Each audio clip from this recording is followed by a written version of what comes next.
Breakfast and Beholders is a D&D 5th edition comedy playcast intended for mature audiences, as well as the people who go to nightclubs and just lean against the wall without ever dancing.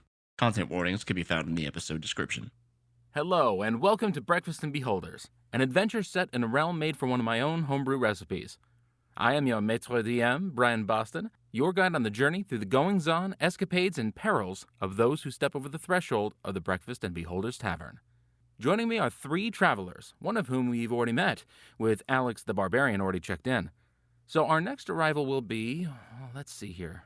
Oh, of course, the Rogue.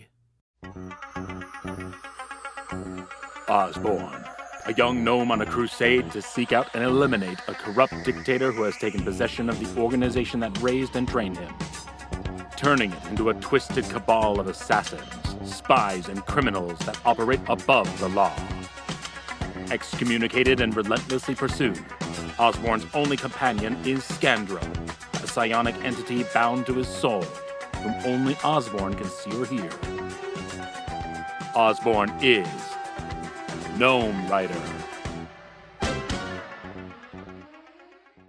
All right. So, Osborn, we are going to start off with you. You are in a small village. You don't even know the name of this place. It is, probably around, 50 to 100 people total in this small village. It's more of a halfway town, kind of one of those places where you'll only get travelers coming in to rest their horses and, spend a night before just moving on to the next place. It's just one of the many places you've been stopping as you've been traveling the roads with your friend, mentor, imaginary buddy, the one and only Scandro. Scandro has been with you for your entire journey, as far as you can recall, ever since childhood, and he's always been kind of a voice of wisdom and someone who kind of pushed you along. And while everyone has always claimed that you have not been speaking to anyone, that you're just a child with an imaginary friend, you know that it's more than that, because Scandro has shown you himself as a purple visage that with a nearly always expressionless face, with a you can never really tell exactly what Scandro looked like. You just know that he is real, and at this point he is speaking to you. You've been out of practice for far too long, Osborn. When we left the Secret Wing Society, on your request, mind you, it was to my understanding that you would not let your blade and skill dull. Well, there were some hiccups with that. Come on, you couldn't really expect me to stay there, right? Of course not. I supported you through this entire endeavor. I understand your hesitation to continue with that guild, to be spying and murdering for a quote-unquote greater cause. I completely understand that. But when we left, I told you it was going to be dangerous. I told you they may be after us, and I said you must keep your blade sharp. That's the thing. I don't want to keep that up. I just want to get somewhere where we can rest.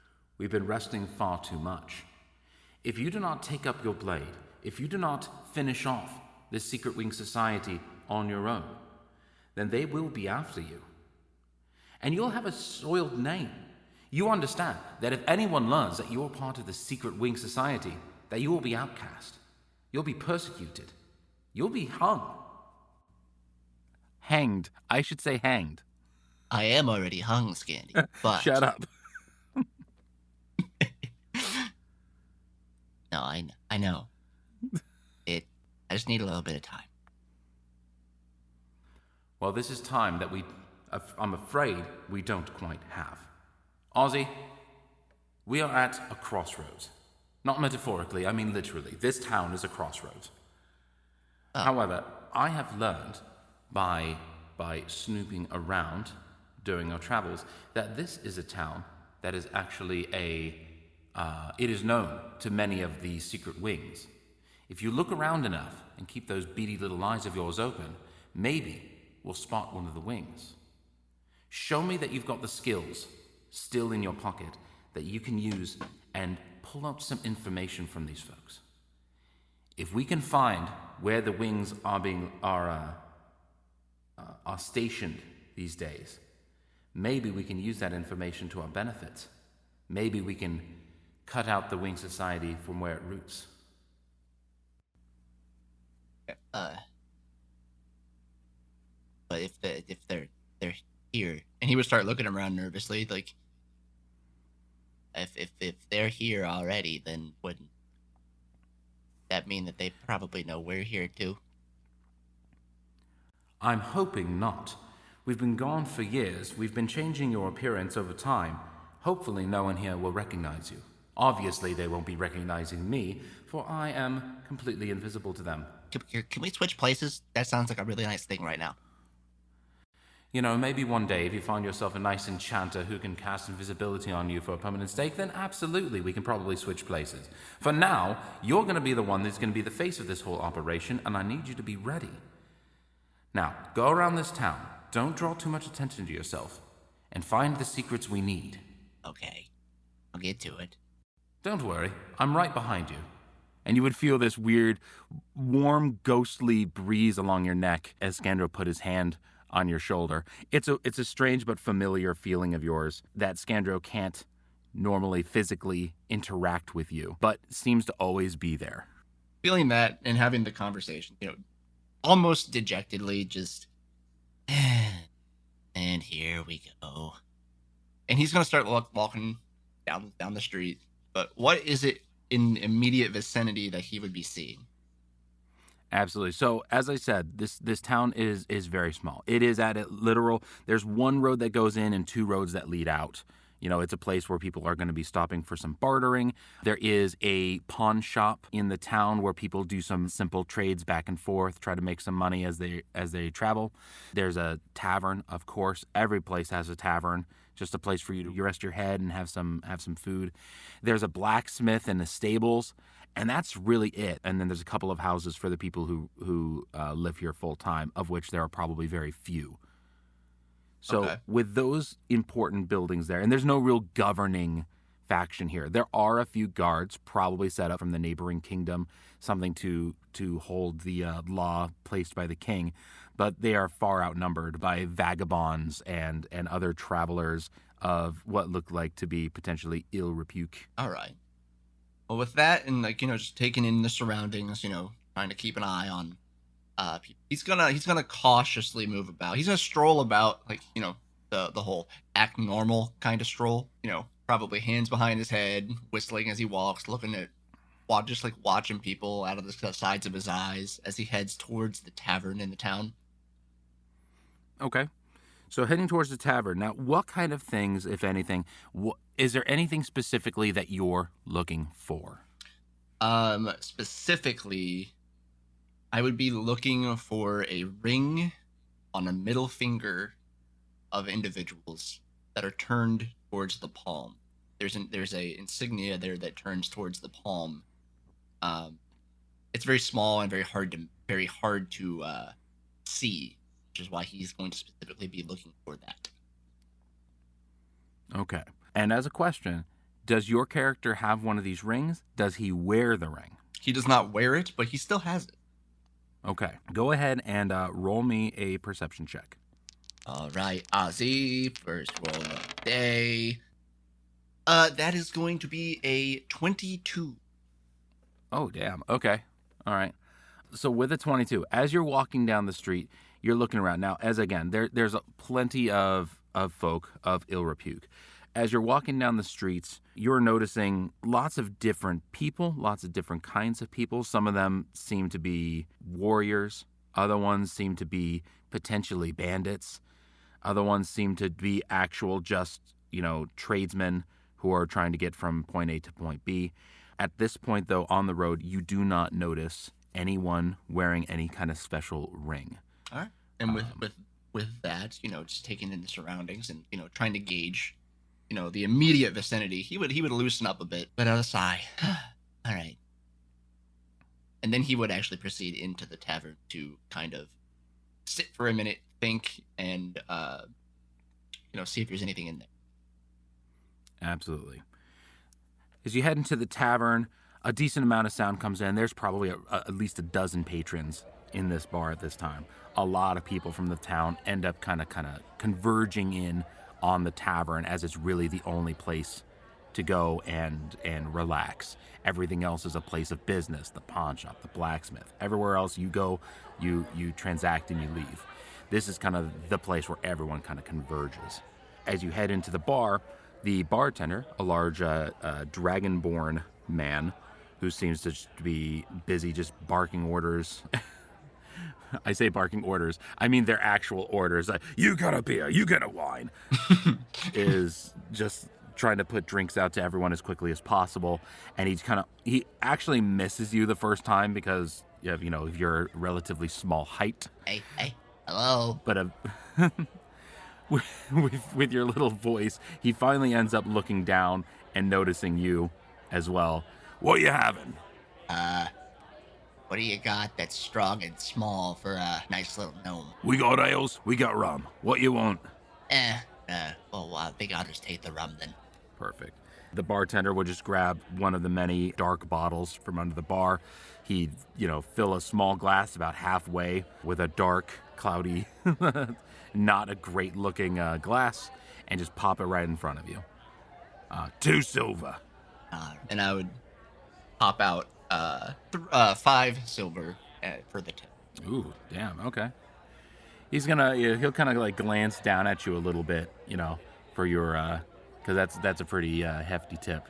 That's paying $20 for a $5 drink kind of a thing.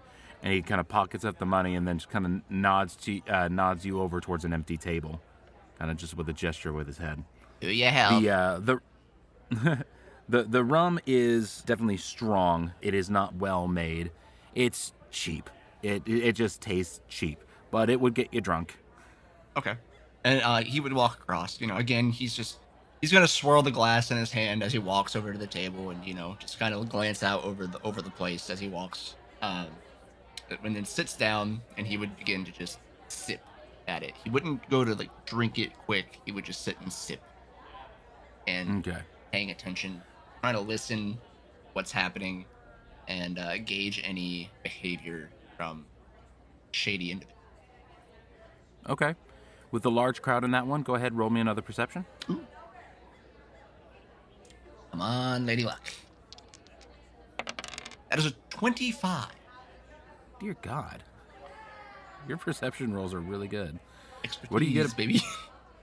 Oh, is that it? Okay. I'm almost going to call that you're cheating. You can see it. I'm not cheating. Okay. With a 25, I have to actually think what's happening all in this tavern here.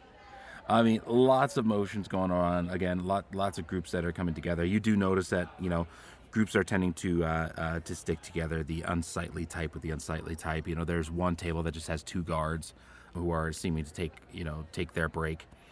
But the bartender does keep looking over at you, more so it seems to be than other patrons of the bar.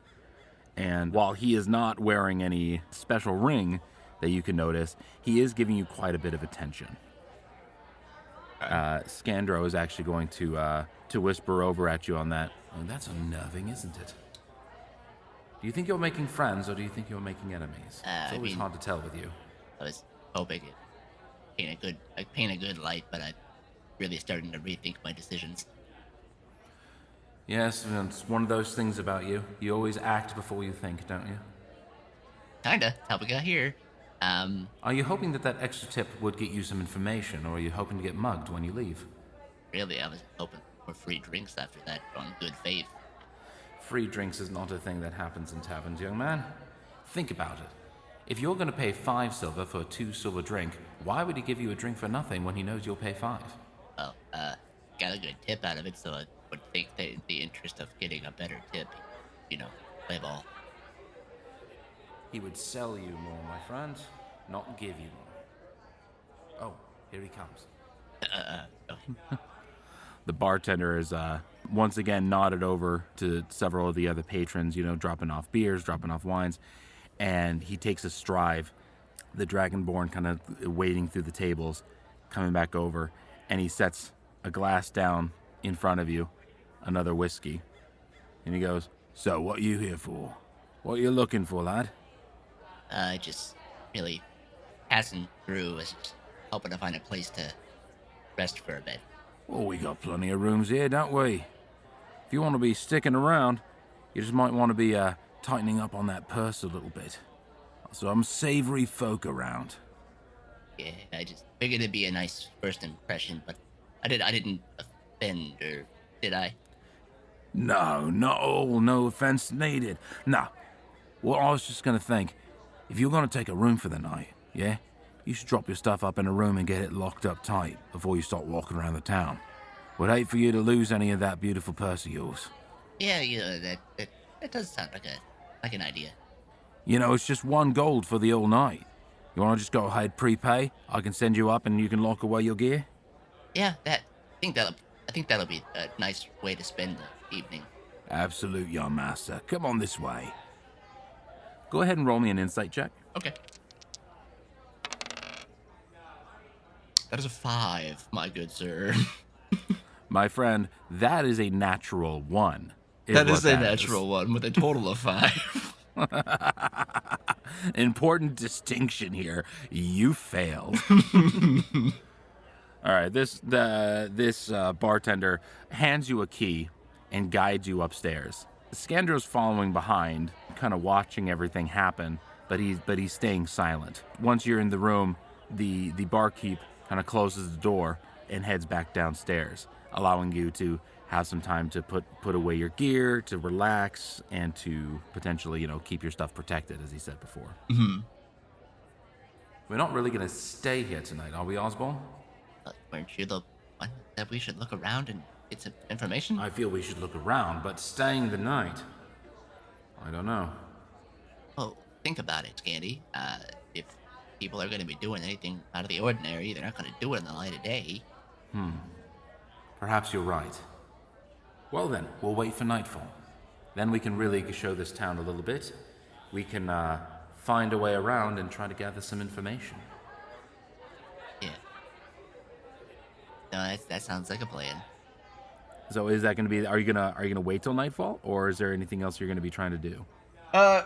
Just because of what we've seen so far, and just to try and stay out of sight after the barkeep kind of told us the deal. He would probably wait until nightfall and then just make sure everything's squared away, and then don't carry anything extra on him as he heads out. Okay. And then once you've left the bar, so you spend the day, relaxing, you put your stuff away, you lock it in the room, that way it's nice and safe. I assume you at least carry a weapon with you. Yeah, he's gonna have his dagger on him, but that's about it. Okay. So with the rest of the town, as the night falls, it gets much less busy. A lot of people end up kind of leaving as they're either going into their own rooms or they've moved on their travels. Not many travelers come in and out through the night, so there's far fewer patrons in the bar, far fewer people out on the street, though the blacksmith seems to still be up, hammering new horseshoes, and the pawn shop does still seem to be open. All right. First thing I would want to try is probably stroll up to the pawn shop and take a look around inside there. Okay. Inside the pawn shop, it is a larger than average store, and there's actually quite a lot of random bits of gear all over on the shelves and behind the counter. There are small weapons, there are pieces of armor, there's farming gear, there's what seem to be, in a locked case, family heirlooms. You'll see even small bits of jewelry. This seems to be a place where people will, when they're in desperate need, will just sell whatever it is they have in order to afford a night at the tavern and to be able to get on their way. The person behind the bar, the pawn shop is pretty much empty. The only person there is behind the counter, which is a drow elf who is looking over his books and making notes as he runs through the tallies. Okay. Take your time. Thank you. I'm sorry, is there a specific jewelry case anywhere that I could look through, perhaps? The drow would look up. He's wearing half-moon spectacles, which droop over his nose as he kind of glances over the lenses. He points with his pen, which is a small raven's quill, and points over to a glass case along the wall nearby the counter. Inside the glass case, you can see a couple of pieces of jewelry, a few rings, a necklace, and what seems to be a solid gold bracelet with an inlet piece of turquoise. Okay. Just because I'm curious, none of those rings stand out as the ring, do they? Ooh, good question. Unfortunately not. But Okay. go ahead and roll. Give me a perception anyways. All right. Ooh, that is going to be a 9. But to hopefully scan the area better, I'm going to expend one of my psionic dice to try and increase that check. Okay. That's going to add another d6, which is a 6, so a total of 15. Oh, okay. All right.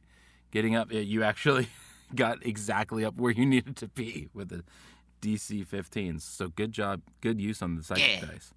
So using the psychic dice, as we discussed, is actually using Scandro to your advantage. So as you're looking at these rings and you're trying to kind of perceive around, Scandro is actually going to walk around the building itself and be looking himself, and he is sneaking up around the counter, completely unseen by the patron behind the counter. And he's going to be looking at this drow, up and down, looking at his papers. And with a flick of his spectral hand, invisible hand, a small breeze is actually going to blow a couple pages around, and it's going to distract the drow who attempts to press the pages down. And you do see that there is a silver band around his middle finger. Okay. It doesn't seem to have anything along the front, but it's almost impossible to see whether or not it has the insignia on the bottom. Right. With that, just kind of looking around the glasses, they all look a little nice. I don't know if I'm going to have enough to cover anything for them, though. By any chance, could you tell me how much some of these run for? The small ones are going to be 20 gold. The bracelet is going to be 75, and the necklace is going to be 50. The man's not even looking at the case. He just seems to either know exactly what's in there, or he might just be pulling stuff out of his ass. It's very hard to tell. Just one last question. I'm sorry, I'm a little indecisive. If you had to choose one of these to give as a gift, to your hopefully betrothed, which one would you pick? Could you come here and show me for me real quick? Go ahead and roll me a deception. Okay. Because you are a lion little booger. Okay, not bad. That is an 11. However, I'm going to expend another die. That's not a good roll. For another 6, so that's 17. Okay, you're getting really lucky with these psychic dolls. I really like those die. To be honest, the DC was only 10. You actually made it the first time. Well, now I really made it. Now you really made it. I'm trying to think of how Scandro's actually kind of helping you with this one. As you're basically lying about, I want to look at these for betrothal and everything. Scandro, you can actually see him weaving his fingers around the drow's head, almost as if to manipulate the very thoughts in his mind, distracting his active thoughts as those warm winds kind of blow around into his sensitive ears. It's a strange little thing that Scandro is. As made of a single living soul, which is bound to your body, he is able to manipulate others' minds and souls as well, even though he can't physically interact with them. Mm-hmm. This bit of distraction gets the drow to exit his counter space and actually walk up to you. He's wearing a full black robe, which is covering whatever armor or clothing that he might happen to be wearing. But he basically walks very much heel-toe, almost gliding across the floor as he comes up to the table. And he starts to point at different rings and bracelets, speaking, but you're not really paying attention, because what you see reflected in the glass is the underside of his hand, where you can see a number of feathers drawn onto the bottom of the ring as he points out different purchases for you. Oh, okay. So that one would make a good impression. Yeah. Scandro is glancing, and he sees the same thing you do. Oh, interesting. This man might be the exact one we're looking for. I wonder if he has any information. Well, if that's the one, by chance, do you know any way that somebody could get a little extra coin? I'm a little light for that one specifically. The drow's gonna like raise his eyebrow at you a little condescendingly, making him show you all these rings without even having the coin available for you. Goofy grin on his face while he says it. Yeah, it's just like, ugh, this guy. This is a place of crossroads, my friend. Not quite place for you to find employment. He's gonna kind of reach his hands back and move his hands into his pocket as he walks back towards the counter. Maybe you can return at a future date. Make me one more perception roll. Oh, maybe we can reach a deal. And perception, you said? Yeah, perception. Oof. Okay, that's a 12. It's still good enough. Still good enough to see that when he did put his hands into his pocket, there was a crumple of paper. He's holding something with him. Something that's not in his book. Something that he's carrying on his person. Okay. He does turn around as you ask him to wait a second. In that brief pause, as he's, not facing me, can I quickly try to snatch that paper out from that off of the folds of the clothing?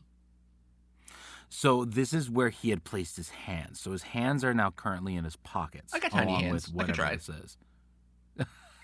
You are going to slip your hand in against his own hand to try to get at this paper. So that would come at a disadvantage unless you have any way to like either distract him or move his hands, anything of that sort. Can I, as a quick bonus action, quote unquote, before attempting the action, quote unquote, could I make a minor illusion of a sound of the glass cracking?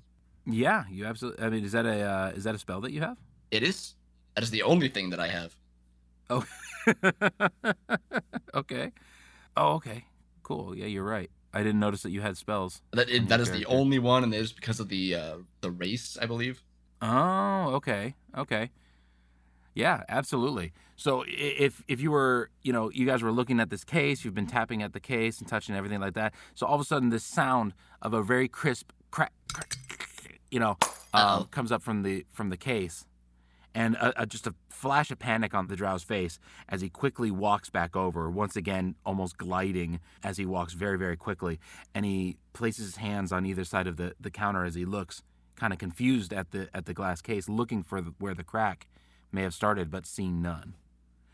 At this point, you can go ahead and you can make a sleight of hand. Right.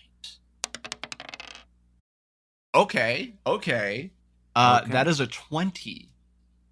Natural? Not a natural, but it is a 20. Okay, dirty 20. Still very good roll. Okay.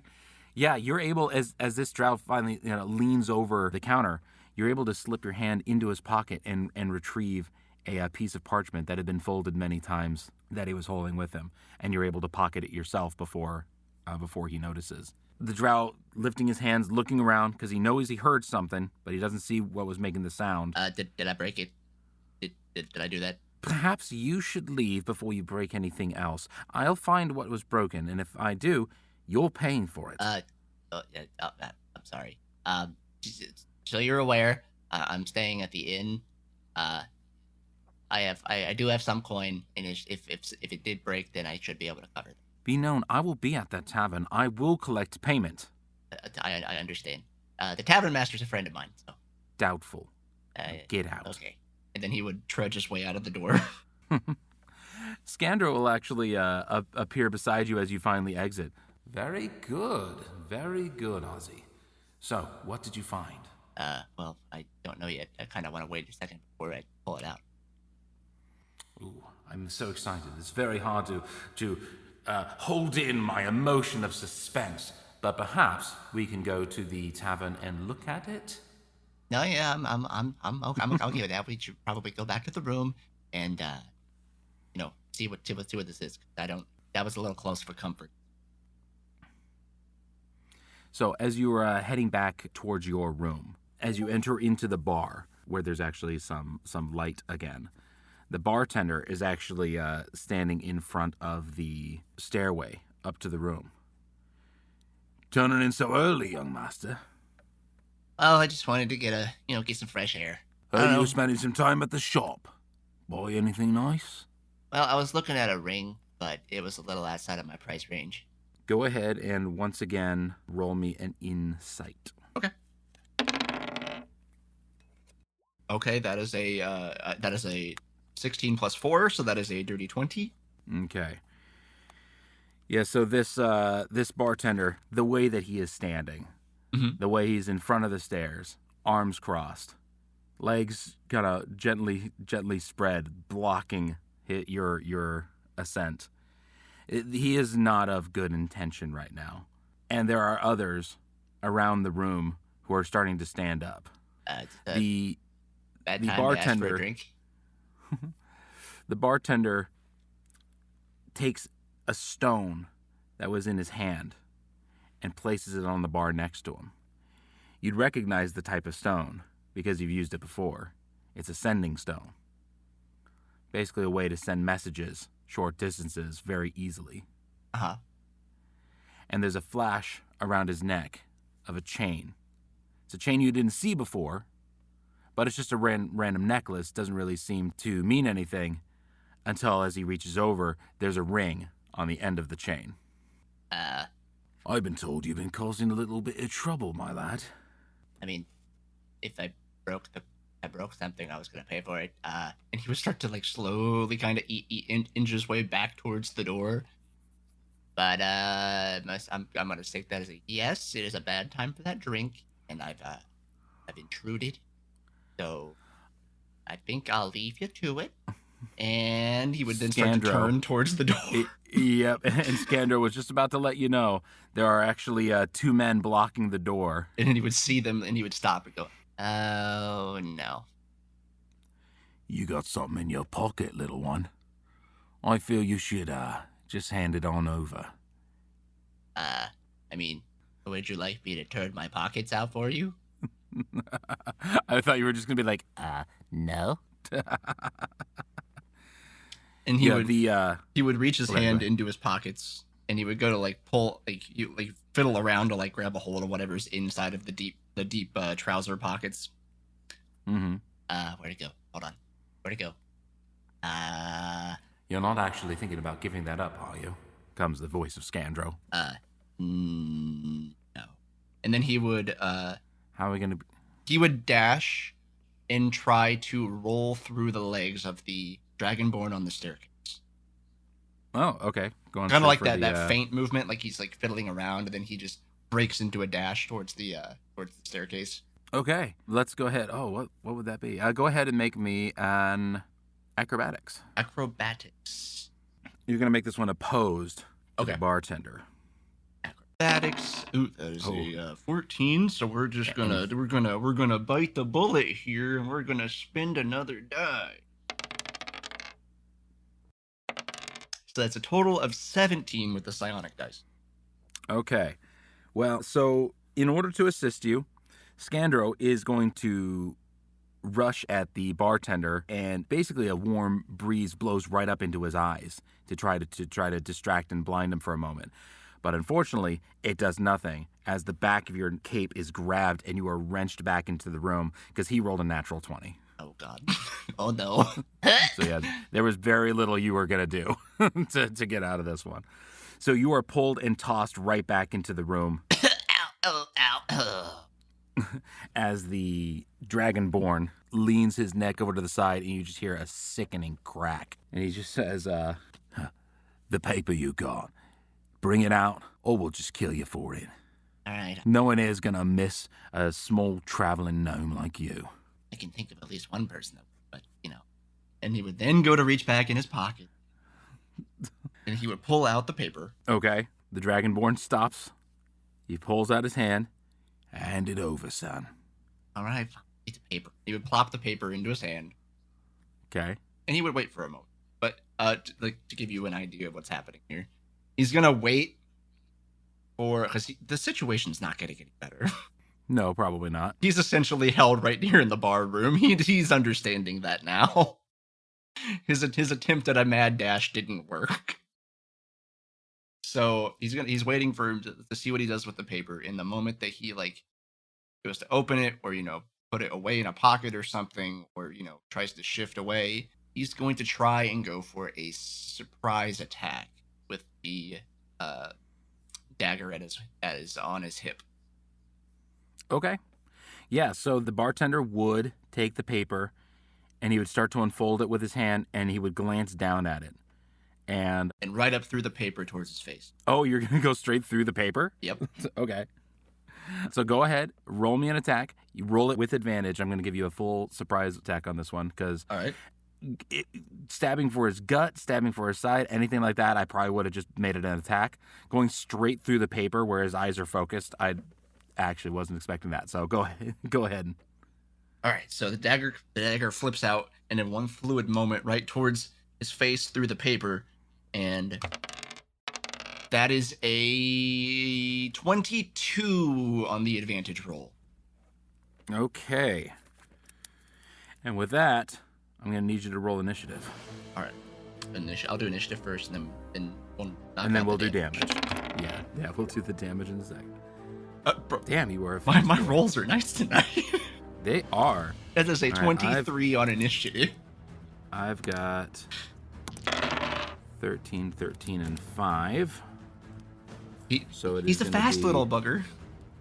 You are. So it is going to be you, and then it's going to be the bandits by the door, and then last, it's going to be the bartender. And then, all right, go ahead and roll me some damage. And that should be normal damage, and then I should get sneak attacks because I have the advantage. That one you will actually receive sneak attack on this first attack. All right, so dagger damage is an 8 total. Okay. And then the sneak attack added is a 7 total. So 15. Okay. All right, so we got a total of 15 damage on the bartender. Brilliant. Good attack. So as your dagger kind of comes up, it slices through the paper, slicing it neatly in half, and your dagger cuts right up his face, across one of his eyes, and sends the bartender stumbling back, grabbing at his face, the pieces of paper falling to the ground, now splattered with a small bit of blood and cut in half. This is springing everyone to action. However, as the bandits by the door are reaching for their weapons, you actually go first in the initiative and are able to make a second attack. All right, so for the action, I am going to not attack the bartender because you said he fell to the side, yes, or moved to the side. He kind of stumbled back. Okay, he kind of stumbled back. So he unfortunately is still blocking the stairs. You could attempt to run past him. It would be another. That's what I'm gonna try to do. He's got the moment of the element of surprise at the moment. He's got the jump. He's gonna try and make that dash out now. But very quickly, he's going to at least try to grab one of those 2 pieces of paper on his way up. Okay. So first of all, then make me a just a dex roll, sleight of hand to grab the paper. That is a 19 total. You easily pick up the paper, and then you're going to make me another opposed acrobatics to get past the bartender to get to the stairs. Okay. Come on, lady luck.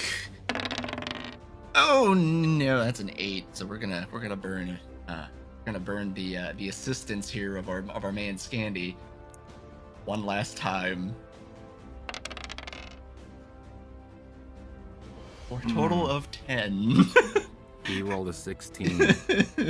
So unfortunately, as you try to get past this bartender, you try to get. I'm going to say you try to dive between his legs because he's a big gentleman. He's holding up the whole thing. You try to get between his legs, and he just kind of wiggles around. As you get right past him, he grabs for you again and once again throws you back into the room. I mean, this is getting really old.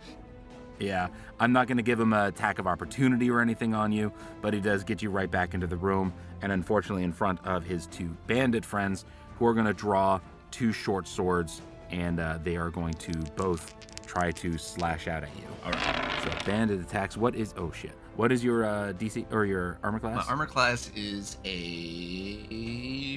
well, actually, really quick question for you, if you want to cut this part. Yeah. My dex went up by 1, so would my armor class go up by 1? Yes. Yes. Keep it as if you were a level Okay. 3. It's where it was. I just wanted to double check that because I'm now looking Sure. at it. But yeah, it's 14. Okay. My armor classes say 14. One of them hit, and he actually hit with a natural 20. Oh, goody. The other one did miss, but yeah, that is unfortunate. It says they just do 1d6 plus 1 slashing damage. So let's see, that is going to be 9 damage total. 9. That puts me down to that. Ow. Yeah. So that was a very lucky roll of his. As you were pulled back into the room and you felt, I'm going to say that you had fallen to your back. I'm not going to count you as prone. But as you fell back being thrown, this bandit raised his short sword and just plunged straight down right into your shoulder, which would have normally pinned you down. But his friend wanted to get his attack, shoved him away, and tried to swing down at you. But his stab ended up right into the floor, allowing you to roll back up to your feet. Again, I'm not having you be prone Does like that. for this one. Goes and like kips his legs back and like flips himself back over out of the way of the blade back to his feet kind of thing. Exactly. Do me a favor. In fact, I'm going to do a quick roll. So you're kind of in the middle of the room right now. This Okay. guy kind of tossed you in, and so these bandits are coming at you. I'm going to make a roll to see if you rolled out of the way towards the bartender or towards the front door. Okay. And with an odd, I'm going to be saying that you had actually rolled towards the front door. So now you have 2 bandits and the bartender all in front of you, and you have the door behind you. But with that, it is the bartender's turn. Yes. And without using a weapon, he's going to just charge and try to attack you bare-fisted. All right. So I'm going to roll that. That is a 7 plus 5, 12. That does not hit you. So he's running after you and tries to just basically stomp onto one of your legs to try to knock you down, and it just stomps across the floor, but does not connect. So you were able to back up out of the way. It is your turn, Mr. Osborn. Still holding the dagger and the piece of paper in the other hand. You know, I was gonna tip you really nice. I think you just lost that. And then he's gonna bolt out the front door if he can. Okay. Yeah, you would. Are you able to disengage? Yes. Okay. Because with a disengage, you won't get an attack of opportunity. You'll basically kind of weave out of the Yes. way as the bartender tries to grab at you. So But you're able to- I'll Osborn will take the action to disengage from the bartender. Mm-hmm. Take his movement to rush out of the door, and then we're gonna try and bonus action hide to get outside. Oh, okay. Very good. Go ahead and roll me your, what would that be? Stealth. Whoop. That'd be a 16, but I'm gonna. Oh. We're gonna do the thing. We're gonna do the thing again. Scandy, where do we go? Where do we go? Scandro is able to point you out to an area nearby. You know, it just has some overgrowing bush that's coming out. So he kind of guides you along, which, as I see, your roll is a 1. It so is a 1, so it's a total of 17. You're going to go against they're going to roll a perception against you here. And he rolled a natural 1. So you run up, you roll yourself into the small brush, which is on like the side of the building, as the bartender and his 2 bandit goons rush out and start looking around. They've completely lost you.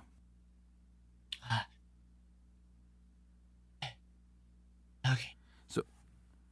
So how long are you going to wait there? You are definitely within range to attack these guys without being, while gaining a sneak attack, or you can try to wait and they will search for you for a while before giving up. All right. Let's see. And you said they're all outside. We're looking around the outside of the tavern now. Correct. And there's 3-4 of them. Yes. There are a total of 3. You have the 2 bandits and then the 1 bartender, All right. who is bleeding profusely from the face. But with that, what I think we are gonna do is we are going to let me double check to make sure it's doable. Mm-hmm. So can I use my minor illusion to make it sound like I am, like there's rapid footsteps going away from the direction I'm in, so that I can get their backs turned to me? Yeah. So are you looking something like, just make them face the other way, or are you trying to like make them like go in a like completely different direction? Well, I would assume like if they heard the sound, they would look in the direction first, giving me that moment that I could do something. Okay. Yeah. Do you want it like going down any like particular direction, like just across the street, or are Just you off trying to the go side into of the bar? tavern, the opposite side of the tavern. Sure. Okay. Yeah. Yeah. So go ahead and how does let me actually look up real quick. Minor illusion. My DC Does is it not just very work, high or- for it. It's just they have I was gonna say, investigate it to see if it's an illusion. Okay, so they're gonna roll but it's gonna be an intelligence saving throw, or Yeah, it would be an intelligence saving throw when they go and interact with the illusion. okay, only when they interact with it. Got it. Okay, so if they're just gonna hear this sound off to the side, they're gonna turn to investigate. This is exactly what they're going for. So they're gonna turn away. Their backs are to you. With that, I'm gonna try and line up a shot from the brush line with the dagger, and I'm gonna try and get the bartender with it. Would I be able to argue that since they are distracted and I am hidden, that I would have advantage? Absolutely, you would absolutely have advantage. Okay. This is gonna be a second surprise attack. All right, and this is being thrown. Okay. So dagger, that is a total of 19, That is a hit. and then the damage on that is 5 from the dagger, and then another 9 from the sneak attack. Ooh, 14 damage. Okay. Make me a note there. Okay, so while very bloodied, this knife sinks into the bartender's shoulder, and he wrenches forward and falls down to a knee in pain as his dagger hits him. But in throwing that, they do turn their attention back towards you. And, given that we've gotten to the top of the order, or as a surprise round, I'm actually gonna give you your final action. All right. So you actually get another action, because this, I'm kind of counting this as you've broken combat and now you're back in combat. Okay. Because good job hiding. This is a bad thing about this. You said the bartender is still moving. Yes. He is. All right. So can I take this moment to run up to him and grab the dagger? You absolutely can try. Let's do this. You can do a sleight of hand. Okay. And he's going to do an opposing. I'm going to give him acrobatics. With a +6, that is a 24. And that would have been beautiful if he hadn't have crit. This bartender, man. He just doesn't, he for some reason he doesn't like you up close. I was nice to him. He was. And this time, unfortunately, I am going to count this one as that he's going to grab, because you ran up and jumped onto him. He's actually going to strike to push you off. Okay. So he's going to roll, and he did roll a 15, so that does hit your armor class. Yes. He is going to be doing, he does more damage than those other guys. So that is going to be 5 bludgeoning damage as you try to rush up, kind of climbing over his body to grab at that knife. He turns, and as his elbow just connects with the side of your head for 5 damage. And I'm going to need you to go ahead and make a dexterity save. Dexterity save. You My dexterity rolls are good. Everything else has been rough. That is a 21 on the dex save. Okay, so he had attempted to, as he struck you on the head, he had attempted to push you down to the ground and turn you prone. He does seem to be a martial artist in this way. And so you made the DC, you were able to kind of roll yourself back up to your feet. Unfortunately, at this point, the bandits and he standing in front of you all notice that you are unarmed. You have thrown your dagger, everything else you have is up in your room, and you don't have anything else to attack with. Seems you run out of options. You still got a piece of that paper? I'll be having that now. The bartender, without pulling the dagger out of his shoulder, is going to start walking towards you. Why do you... What is so important about it that you're going to resort to this? What's so important to it that you won't let it go? Scanlan's going to go, ooh, but... I asked first? It's not how that works, my friend. Good point. The bartender is going to be reaching out for you. He's going to reach out for a grab and basically end up wrestling you into submission. As that is happening, Scandro, who knows that you've been sneaking around, you've been doing very well, you've gathered this information, seeing that you're unarmed, you feel this familiar feeling of a growing of warmth inside your chest as he's interacting with your very soul, as a chill runs down your arms. The purple visage of Scandro actually sinks into your back, and you feel him crawl up your arms, and as your fist naturally clenches, you feel something physical in your hand. And the bartender looks distracted down at your hand as a purple, crystalline-like dagger forms in your hand. And you just hear Scandro's voice, "Stab him!" And he would just, without thinking, he would follow. He listens to Scandro. As much as he gives him a bunch of grief, he does try to listen to the guy. Okay. And he goes. Roll me a good old straight up attack roll. Make it with advantage. That is a 15. You hit just. Okay. You met the AC. Go ahead and roll me damage. All right, so that would be 7. And that is enough. All right. You, very surprisingly, as this bartender was reaching out for you, you thrust your hand up with this strange crystalline dagger that just appeared in your hand.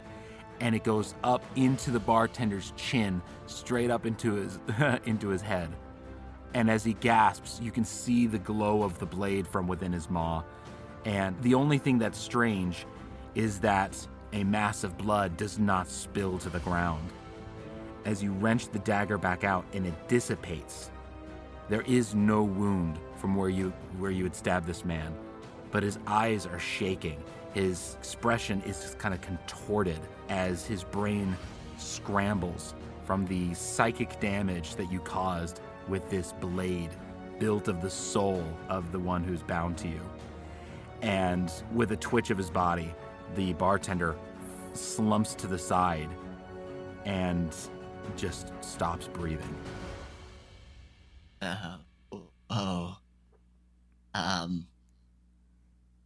And then trying to get back through the situation. Like, the shock is there for what is currently happening. Same to the bandits, you notice. The bandits are like, what the fuck was that? And then he would take that moment to look at them, and then just to test out like what is currently happening, he would start to flip the dagger from like hilt to tip to hilt in his hand while looking at them. Yeah, keep in mind that the dagger disappeared when you withdrew it. Oh. But the moment you considered flipping the dagger in your hand, it just formed once again into your hand.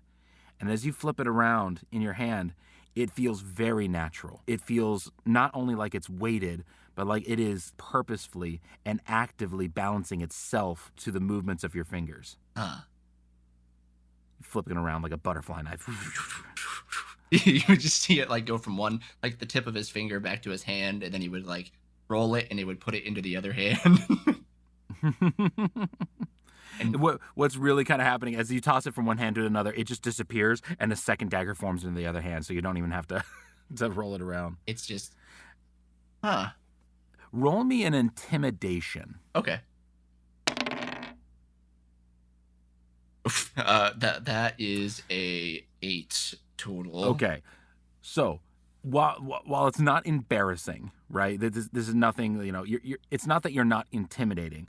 However, this show of aggression and skill does not persuade the bandits to turn and run. Okay. One of them actually reaches around his neck and pulls out a whistle and blows it. Shit. Hearing windows opening, you can notice that there are at least half a dozen other people coming out. You don't know if they're bandits. You don't know if they're coming to your rescue. It's kind of unclear, but the whisper in your ear is very certain. We should run. That sounds like a really good idea. And then he would just turn and start hightailing it out of there. Okay. The fear of watching their what seems to be one of their bosses, at least, being murdered out in the streets. The bandits delay before trying to chase after you. However, you are chased out of town, and you end up running all night. You are absolutely exhausted as you finally lose the bandits. When you find yourself finally feeling at least somewhat safe, you do realize you don't know where you are. You are lost. And all of your gear, all of your extra money, all of your extra weapons, all of your extra clothes, all of the food you brought is all in your room. Damn it. Well, Scandro says, without any loss of breath, for he is but a soul attached to your own, that could have gone better. But you've shown some great prowess in your fighting skill and in your thieving abilities. I'd say it's safe to say you're not as rusty as I thought. Hey.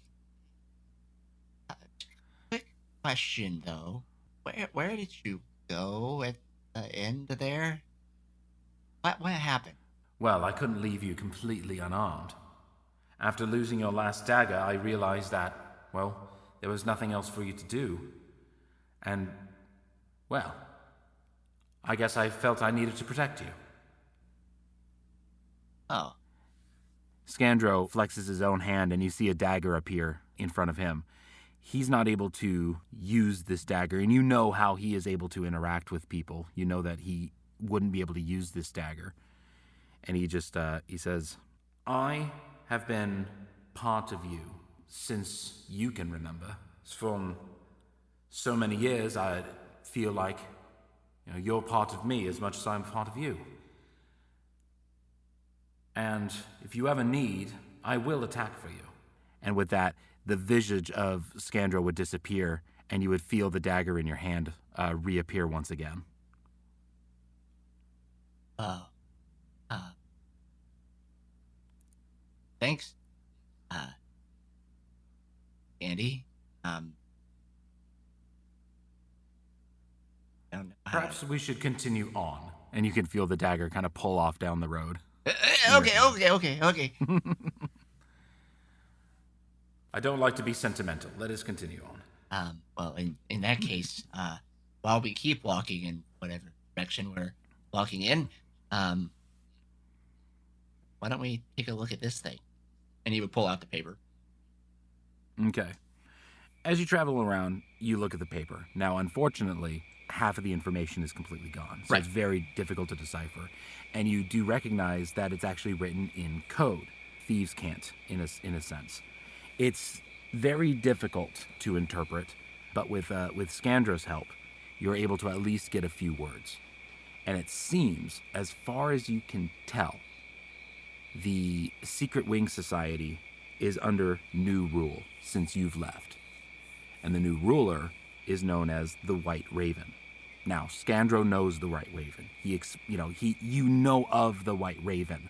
This is something that was part of the passing of power when you left. So you're not surprised to hear that. What is surprising is that the White Raven is going to be leaving the protection of their keep to go to somewhere called New Niran, as he is due to parley with a new crime family. Huh. Interesting, the voice of Scandro would whisper into your ear. The White Raven is to leave his security. You know, Ozzy, if we were to do away with the White Raven, that would scatter the Secret Wing Society. You could be free. We could be free. Well, I mean, at least until they find a new one. If they're not able to Wait. Scandy, Go ahead.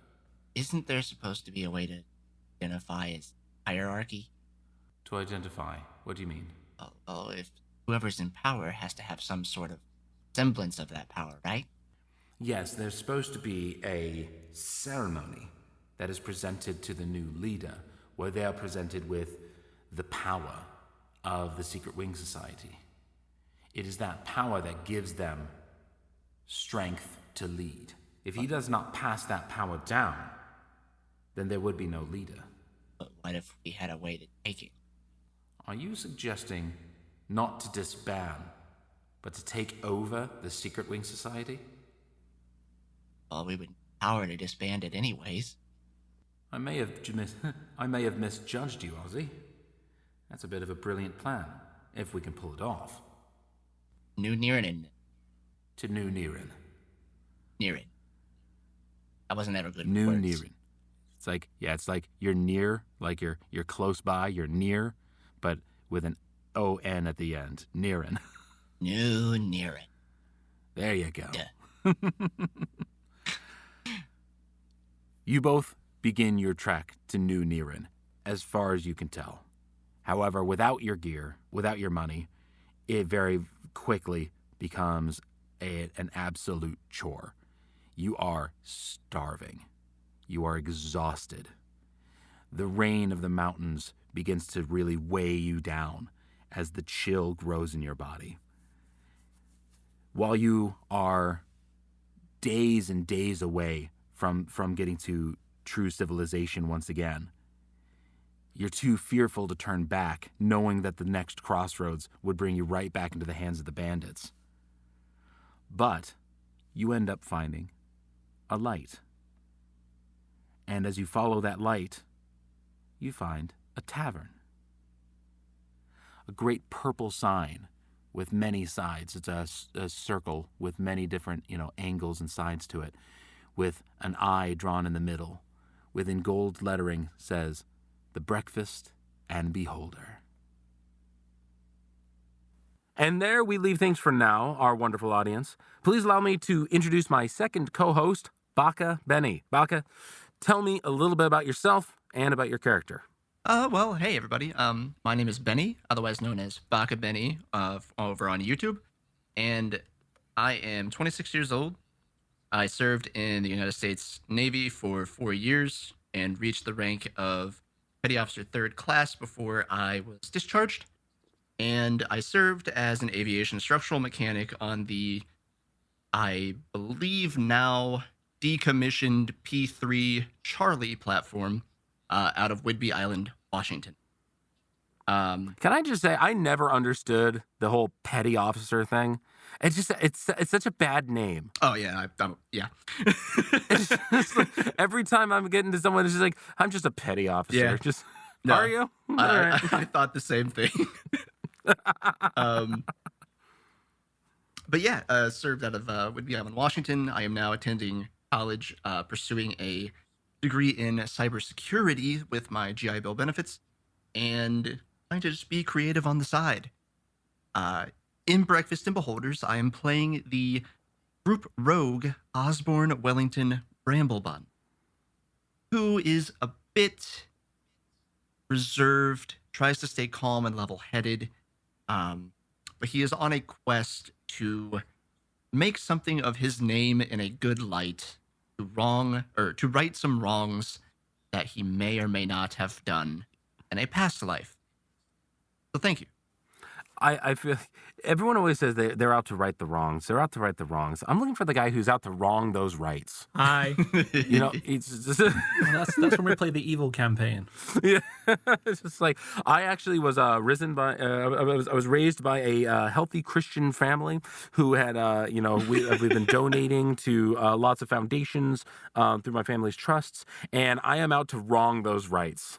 I'm going to make sure that I slash my family name, burn down the orphanage. You can laugh at my jokes if you guys want. You can choose to do this. Sorry, I was drinking Just water. putting that out there. Good excuse. And I'm muted because I'm typing. What if My you tried God. actually You being get such funny? good co-hosts. Good co-hosts. No, I'm so glad for all the support that I muted get. so that Benny could have his section, and Dusk And- wouldn't have to cut out anything from me at And all. He thank could you just for leave it. everyone for joining us this week, where I get to be funny and everyone laughs at my jokes. And we're going to see you all next week at Breakfast and Beholders. I just thought you cut already. Thank you for listening to Breakfast and Beholders. It was created, produced, managed, written, and performed by Brian Boston, Minty Ace, Baka Benny, and Dodge Griffin. The show is edited by JT Connard and Brian Boston. Our outro music is the Watchdog theme by Fox Amore. Thank you for taking the time to listen to another episode. We've reserved another table, same time, same place for next time, and we hope to see you there.